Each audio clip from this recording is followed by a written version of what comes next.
열정은 어떻게 파멸이 되는가? 베르테르의 열정과 행정사의 냉정 사이에서 감정은 이성을 앞서지만 이성 없는 감정은 파멸을 부른다라고 괴테의 연구자 한스 마이어 교수는 말한다. 젊은 베르테르의 슬픔을 처음 읽었을 때 나는 베르테르의 극단적 선택에 고개를 저었다. 그저 미성숙한 청년의 낭만적 광기로만 여겼던 것이다. 하지만 행정사 5년차가 된 지금 다시 펼친 그 책에서 나는 전혀 다른 메시지를 발견했다. 첫사랑의 베르테르, 행정사의 성찰. 누구에게나 순수했던 첫사랑이 있다.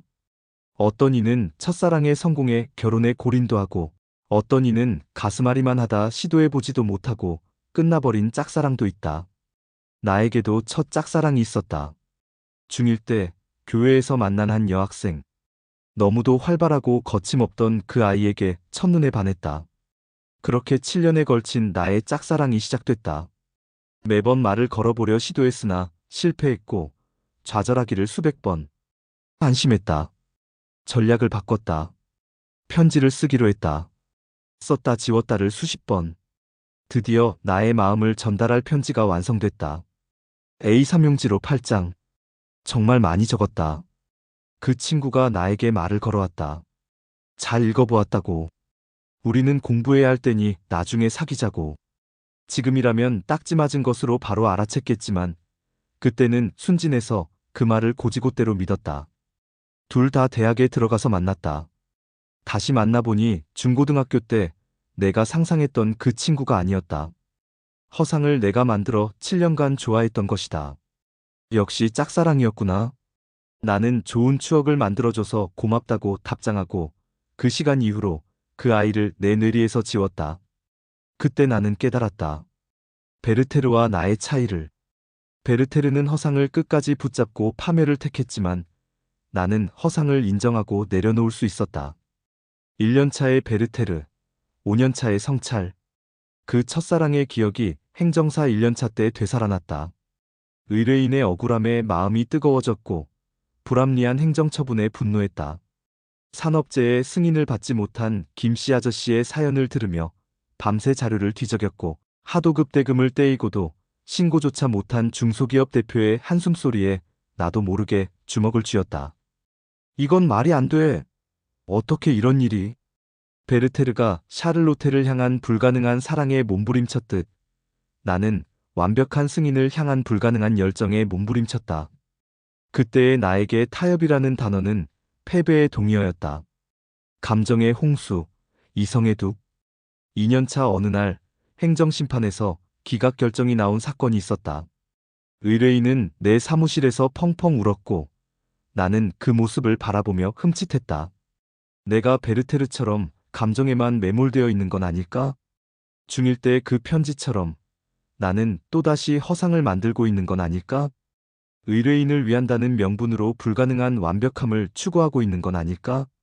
감정은 나침반이지만 지도는 이성이어야 한다는 깨달음이 번개처럼 스쳤다.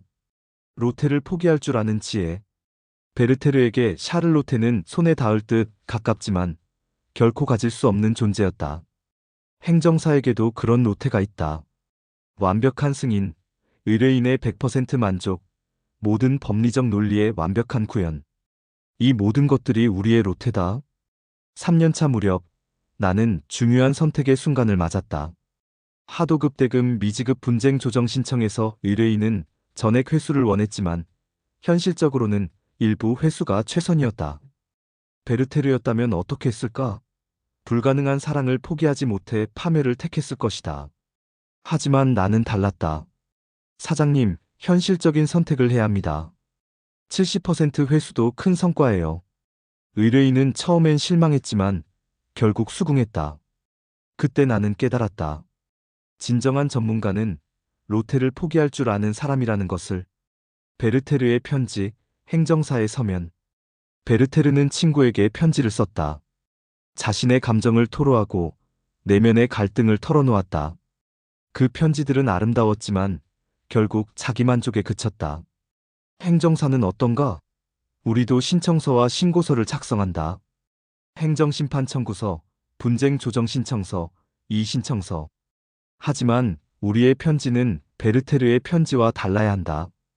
감정을 배제하고 논리를 담아야 하며 자기 만족이 아닌 상대방의 설득을 목표로 해야 한다. 병우가, 너는 베르테르의 편지를 쓸 거야?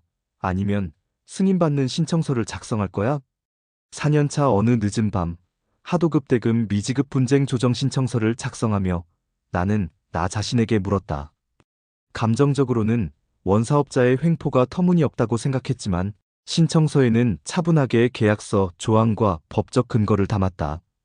결과는 조정 결과 상대방이 전액 지급을 인정했다.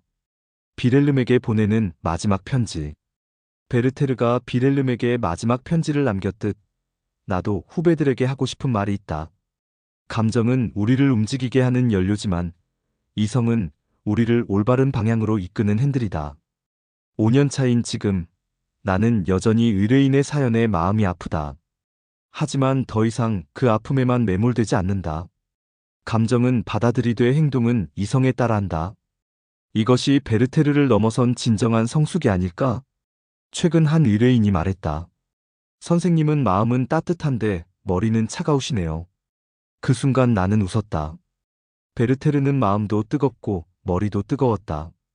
하지만 우리 행정사는 달라야 한다. 마음은 뜨겁게, 머리는 차갑게. 괴테의 진짜 메시지. 그때 내가 쓴 시가 떠올랐다. 설레임과 그리움으로 사랑은 시작되고 이해와 믿음으로 사랑은 성숙하며 희생으로 사랑은 승화한다. 첫사랑의 아픔을 겪고 난 후 써내려간 나름의 철학이었다. 젊은 베르테르의 슬픔은 단순히 낭만적 사랑의 비극이 아니다. 감정과 이성의 균형, 현실과 이상의 조화에 대한 깊은 철학적 성찰이다. 베르테르의 파멸은 감정만으로는 살아갈 수 없다는 괴테의 경고였다. 행정사로 살아가며 나는 매일 작은 베르테르가 된다. 의뢰인의 아픔에 공감하고 불의에 분노하고 완벽한 결과를 꿈꾼다. 하지만 나는 베르테르가 되지 않으려 한다. 감정의 절벽에서 이성의 다리를 놓으며 현실과 타협할 줄 아는 성숙한 전문가가 되려 한다. 어제도 한 의뢰인이 물었다. 선생님, 이 사건 어떻게 될까요? 예전 같으면 반드시 이기겠습니다. 라고 답했겠지만 이제는 다르다. 최선을 다하되 현실적인 결과도 염두에 두어야 합니다. 이것이 베르테르를 넘어선 행정사의 자세다. 감정의 절벽에서 이성의 다리를 놓으며 의뢰인과 함께 그 다리를 건너가는 것. 인간의 행복이나 불행은 외부의 사물에 달려있는 것이 아니라 그 사물들을 받아들이는 우리 자신의 마음에 달려있다.